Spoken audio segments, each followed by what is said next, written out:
Hey, John Morgan here with Bob's Market and Greenhouses. This week we won't be having our usual episode of Bob's Live that we have on Tuesdays at 5 p.m.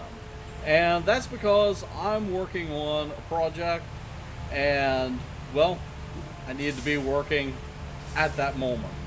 So, right now, as you can see behind me, we've got a lot of finished product and it's starting to head out to our stores.